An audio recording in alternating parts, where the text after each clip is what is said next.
আসসালামু আলাইকুম রহমতুল্লাহি ওবরকাতুহ। সম্মানিত দর্শক, গত কয়েকদিন আগে মোটামুটি সামাজিক মাধ্যমে একটা বিরাট ব্যাপক আলোড়ন সৃষ্টিকারী খবর, সেটি হলো লন্ডনে জনাব তারেক রহমান সাহেব হঠাৎ অসুস্থ হয়ে গেছেন। সত্য মিথ্যা পরের বিষয়, এটি যখন সামাজিক মাধ্যমে এলো, হাজার হাজার কমেন্ট, শেয়ার এবং পুরো ফেসবুক থেকে শুরু করে সামাজিক মাধ্যম তোলপাড়। খবরের সূত্র হিসেবে দৈনিক ইত্তেফাকের একটা ফটো কার্ড ব্যবহার করা হলো। এখন সমস্যা হলো যে আমাদের দেশের পত্রপত্রিকাগুলো তারা ছোট ছোট নিউজ, ছোট ছোট মন্তব্য, ছোট ছোট ঘটনা ফেসবুকে বা ইউটিউবে বা অন্য যে সামাজিক মাধ্যমগুলো রয়েছে সেখানে তারা এগুলো ব্যাপকভাবে প্রচার করে। এবং এক্ষেত্রে যেটা হয় যে লিঙ্কে না গিয়েই আমরা বেশিরভাগ ক্ষেত্রে, যেমন কালের কণ্ঠ আছে, ইভেন আরটিভি আছে, টেলিভিশন মিডিয়াগুলো আছে, তারাও এই কাজগুলো করে। আমার বক্তব্য বা অন্য যে কোনো মানুষের বক্তব্য এটা দিয়ে একটা কার্ড করে, এবং এক একটা কার্ডে দেখা গেল যে 50,000 লাইক হয়ে যায়। এবং এটা এই বর্তমান যে মিডিয়ার যে ট্রেন্ড চলছে সেই ট্রেন্ডে একটা সচরাচর ঘটনা। তো সেই দিক থেকে সব পত্রিকাগুলোই এখন তাদের যে প্রিন্ট ভার্সন, সেটার তুলনায় মাল্টিমিডিয়াতে তাদের যে উপস্থিতি এটাকে বেশ গুরুত্বপূর্ণ তারা মনে করে। আর দর্শকরাও এই পত্রিকার যে ফটো কার্ড এগুলো দেখলেই বিশ্বাস করে ফেলে। আর এই সুযোগকে কেন্দ্র করে একটি প্রতারক চক্র গড়ে উঠেছে। তারা এরকম নকল ইত্তেফাক, নকল কালের কণ্ঠ, নকল প্রথম আলো, নকল বাংলাদেশ প্রতিদিন এরকম দিয়ে একটা নিউজ তারা এইভাবে ছেড়ে দেয়। তো এমনি একটা নিউজ, তারেক রহমান সাহেব হঠাৎ অসুস্থ হয়ে পড়েছেন, ভীষণ রকম ভাইরাল হয়ে গেল।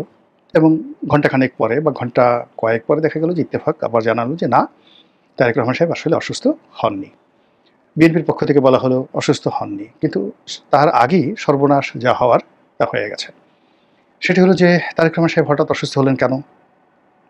তার কি কোনো শারীরিক ত্রুটি আছে, নাকি মানসিকভাবে তিনি ভেঙে পড়েছেন, তার কি ব্রেন স্ট্রোক হয়েছে, নাকি হার্ট স্ট্রোক হয়েছে, নাকি এ ধরনের একটি খবর উঠিয়ে তার যে বাংলাদেশে আসার যে তারিখ বিভিন্ন পক্ষ থেকে ঘোষণা করা হচ্ছে, খুব শীঘ্র তিনি আসছেন। কেউ বলছেন নভেম্বর মাসের 16 তারিখে বা 15 তারিখে আসবেন, কেউ বলছেন বাসা খোঁজা হচ্ছে, কেউ তার সিকিউরিটির কথা বলছেন, কেউ তার জন্য বুলেট প্রুফ গাড়ির কথা বলছেন, ইত্যাদি নানা রকম যে সম্ভাব্যতা তার আগমন উপলক্ষে করা হচ্ছে। তার প্রেক্ষিতে অনেকে বলার চেষ্টা করছেন যে তার এই মুহূর্তে আসাটা ঠিক হবে না। এখনও পর্যন্ত রাজনীতি একটা সেইভাবে আসেনি, এবং আমাদের দেশে যেভাবে রাজনীতি ঝুঁকিপূর্ণ হয়ে গেছে এবং যেভাবে জনজীবন ঝুঁকিপূর্ণ হয়ে গেছে, সেক্ষেত্রে জনাব তারেক রহমান সাহেবের যে মুভমেন্ট, এটাকে প্রোটোকল দেওয়ার মতো অবস্থা বিএনপির নেই। দ্বিতীয়ত, তাকে নিরাপত্তা দেওয়ার মতো যে জেড ক্যাটাগরির সিকিউরিটি দরকার, যেমন ডক্টর মোহাম্মদ ইউনূস সাহেবকে দেওয়া হচ্ছে। তো এরকম জেড ক্যাটাগরির সিকিউরিটিতে যদি তাকে ফেলে দেওয়া হয়, তাকে যদি এসএসএফ এর আন্ডারে দিয়ে দেওয়া হয়, তাহলে তার রাজনীতি শেষ। তার ধারে কাছে কেউ যেতে পারবেন না। তিনি ঘোরাফেরা করবেন, সামনে পিছনে গাড়ি থাকবে, পুলিশের যাকে বলা হয় বাঁশি বাজতে থাকবে, কিন্তু জনগণের সঙ্গে তার যে সংযোগ এটি বিচ্ছিন্ন হয়ে যাবে। এই গেল এক। ২ নম্বর হলো রাষ্ট্র তাকে এই মুহূর্তে এসএসএফ প্রোটেকশন দেবে কি দেবে না, এটা নিয়েও নিশ্চিতভাবে বিএনপি বলতে পারছি না, আমরা বলতে পারছি না। অন্যদিকে বিএনপি যদি নিজস্ব সিকিউরিটি ব্যবস্থা গ্রহণ করে, তারপরে তার সেই সিকিউরিটির ব্যবস্থা করে, সামনে পিছনে প্রোটোকল দেওয়ার ব্যবস্থা করে, এটাও ভীষণ রকম। অ্যাটলিস্ট ১,০০০ লোকের যদি একটা বাহিনী তৈরি করা হয় কেবলমাত্র তারেক রহমান সাহেবের প্রোটেকশন দেওয়ার জন্য, তাও যথেষ্ট নয়। কারণ হলে তিনি যদি এয়ারপোর্টে আসেন, যেদিন আসেন সেই দিন হয়তো ১০ লাখ লোক, ১০ লাখ লোক কম না, ঢাকা বিমানবন্দর থেকে একদম তিনি গুলশানের যে বাসায় উঠবেন বা পল্টন অফিস বা গুলশানের তার যে কার্যালয় আছে, বিএনপি চেয়ারপারসনের কার্যালয়, মানে এই জায়গা পর্যন্ত রাস্তার দুই পাশে যদি তিল ধারণের জায়গা না থাকে, তাহলে ধরে নেবেন যে ১০ থেকে ১৫ লাখ লোক সেখানে উপস্থিত হয়েছে। তো এরকম একটা ভিড়ের মধ্যে যদি বিএনপির একেবারে সশস্ত্র ১,০০০ লোকও থাকে, তবুও সেটা তার নিরাপত্তার জন্য যথেষ্ট নয়। এমনিতেই তিনি নানা রকম আশঙ্কার মধ্যে আছেন।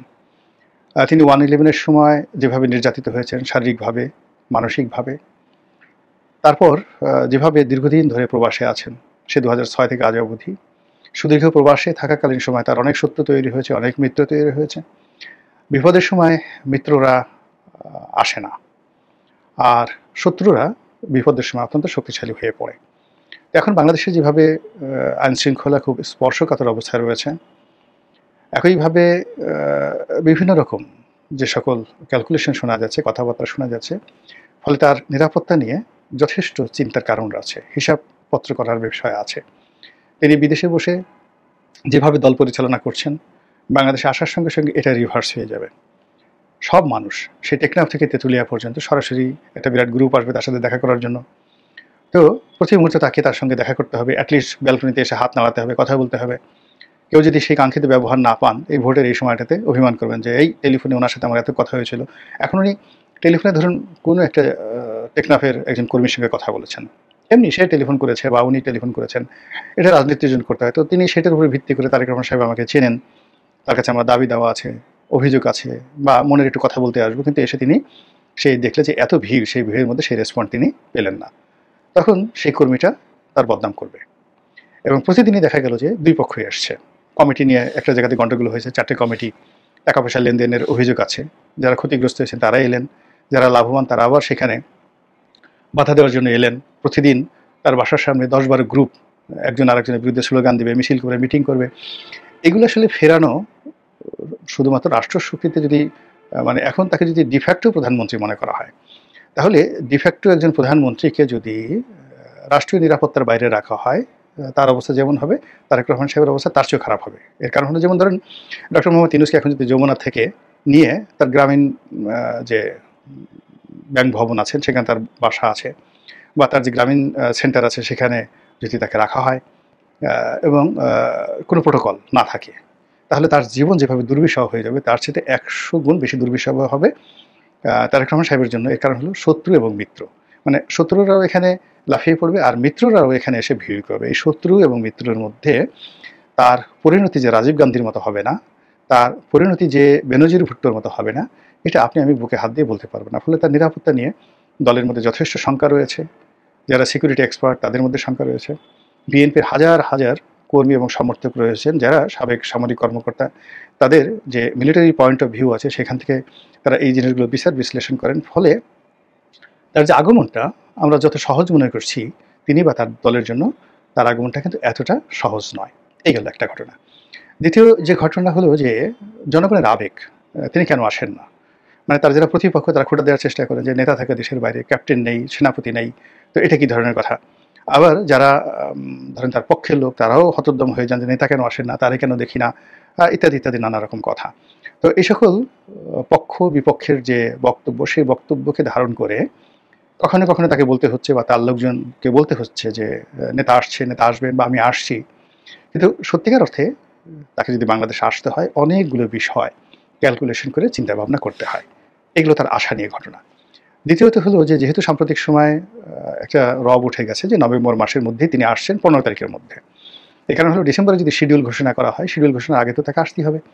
প্রার্থীদের মনোনয়ন থেকে শুরু করে সেই প্রার্থী সিলেকশন, তাদের ইন্টারভিউ, আর অনেক ঝুঁকি ঝামেলা আছে। তো সেটা যদি তিনি করতে চান, এই মুহূর্তে দলের যে অবস্থা, সেখানে তারেক রহমান সাহেব ছাড়া মানে এরকমভাবে যাকে বলা হয় নমিনেশন পত্র আহ্বান করাটাই রিজভী সাহেব, সালাউদ্দিন সাহেব বা ফখরুল সাহেবদের জন্য ঝামেলার বিষয়। যদি লন্ডন থেকে 300 প্রার্থীর নাম ঘোষণা করে দেওয়া হয় সেটা আলাদা একটা বিষয়, কিন্তু যদি 3000 মনোনয়নপত্র বিক্রি করা হয়, তার মধ্যে যদি 300 জনকে আবার সিলেক্ট করতে হয়, তাহলে পল্টন অফিসের সামনে 2018 সনে যে দুর্ঘটনা ঘটেছিল, মির্জা ফখরুলের বাসায় 2018 সনে যেভাবে প্রার্থীর আক্রমণ চালিয়েছিল, তার চেয়ে 1000 গুণ অবস্থা, ভয়াবহ অবস্থা এইবার হবে।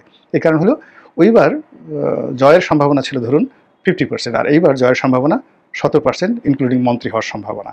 কাজেই বিনা যুদ্ধে কেউ এক তিল জায়গা ছাড়তে রাজি হবে না। প্রার্থীরা সর্বশক্তি নিয়োগ করে পল্টন অফিসের সামনে তারা শক্তিমত্তা প্রদর্শন করবে, এবং এটি জনাব তারেক রহমান সাহেবকে ফেস করতে হবে।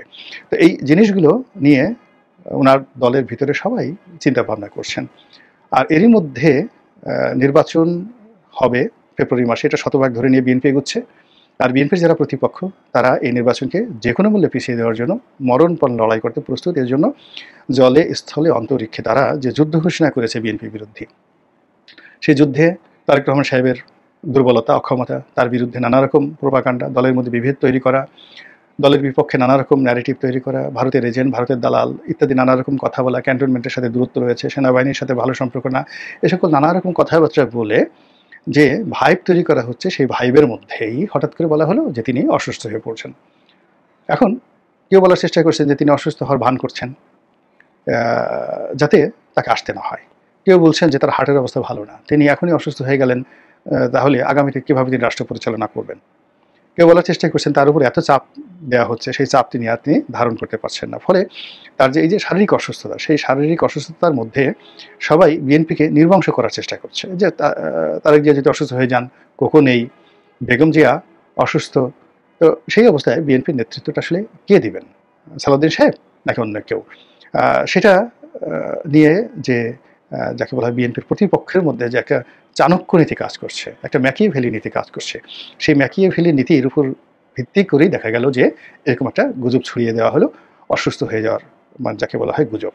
আর এটা বাংলাদেশের রাজনীতিতে আমরা দীর্ঘদিন ধরেই দেখছি, যখন কারোর সঙ্গে আপনি পেরে ওঠেন না তখন তাকে অসুস্থ বানিয়ে দিবেন, চরিত্রহীন বানিয়ে দিবেন, দেউলিয়া বানিয়ে দিবেন। শেখ হাসিনার ক্যান্সার হয়েছে, উনি 3rd স্টেজে রয়েছে, এটা আমরা সে 2016 সন থেকে শুনে আসছি। এই লন্ডনে উনি গেছেন মূলত থেরাপি নেওয়ার জন্য, গোপনে তার থেরাপি হচ্ছে। আপনি ওই সময়ের ভিডিওগুলো দেখেন, বড় বড় মানুষ এই ধরনের মিথ্যা কথাগুলো বলতেন, আর আমরা আকাশের দিকে তাকিয়ে থাকলাম যে শেখ হাসিনা মরে গেছে, কিন্তু আসার পর দেখলাম যে শেখ হাসিনা চেহারা ভালো হয়ে গেছে।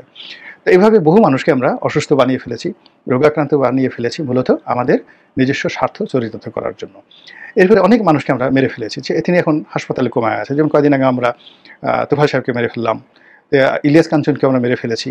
তারপরে আরও অনেক, মানে যারা জীবিত অবস্থায়, যেমন এটিএম শফিউজ্জামান বহুদিন জীবিত ছিলেন, নায়ক ফারুক বহুদিন জীবিত ছিলেন, কিন্তু জীবিত থাকার কয়েক বছর আগের থেকে তাদের মৃত্যুর খবর রটানো হয়েছিল, এবং তারা খুব দুঃখ করে বলেছিলেন যে একজন জীবিত মানুষের জন্য এটা যে কত বড় একটা দুঃখজনক কথা যে পৃথিবী যখন মনে করে তার আর প্রয়োজন নেই, তিনি মরে গেছেন, তখন তার আর বেঁচে থাকার কোনো যাকে বলে অর্থ হয় না। এবং এই ধরনের নির্মম প্রচার এবং প্রোপাগান্ডা ভীষণ রকম ভয়ানক। তো সেই দিক থেকে জনাব তারেক রহমান সাহেব একজন দিব্য দৃষ্টিতে সুস্থ মানুষ, তরুণ, এখন তার বয়স 59 বছর বা 60 বছর, এবং তিনি একদম নিরোগ দেহের একজন সুস্থ মানুষ। তাকে কে বা কারা হঠাৎ করে এভাবে অসুস্থ বানিয়ে ফেললো। তারপরে আবার দলের পক্ষ থেকে বিভিন্ন অ্যাঙ্গেল থেকে তাকে আবার সুস্থ বলে প্রচার করা হলো, কিন্তু তাতে কিন্তু সমস্যা কাটছে না। সবাই এখন মানে শুনতে চাচ্ছেন যে ঠিক আছে, তারেক রহমান সাহেব নিজে ফেসবুক লাইভে এসে বলুক যে এই দেখুন আমি সুস্থ আছি, এই দেখুন আমি বুক ডাউন দিচ্ছি, আমার শক্তি আছে। এই হলো মানুষের মন এবং মানসিকতা।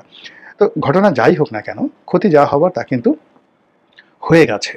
আর এখন এটা যতই বলা হোক আমি সুস্থ আছি, বা উনি সুস্থ আছেন, বা কিছু হয়নি, মিথ্যা প্রচারণা, ইট মিনস এই যে একটা তারেক রহমান সাহেবকে কেন্দ্র করে তাকে ডিসেন্ট্রালাইজড করার জন্য, তাকে ডিমোলাইজড করার জন্য, তাকে হতোদ্যম করার জন্য, তার গুরুত্ব কমানোর জন্য, তার প্রয়োজনীয়তা নেই এরকম একটা জিনিস বোঝানোর জন্য, বা তার অক্ষমতা দুর্বলতা অ্যাসার্টেন করার জন্য তার প্রতিপক্ষরা যে বসে নেই, তারা যে জলে স্থলে অন্তরিক্ষে আক্রমণ চালিয়ে যাচ্ছে, এবং সেই আক্রমণের একটা প্রাথমিক ভার্সন হলো এই তার অসুস্থতার খবর।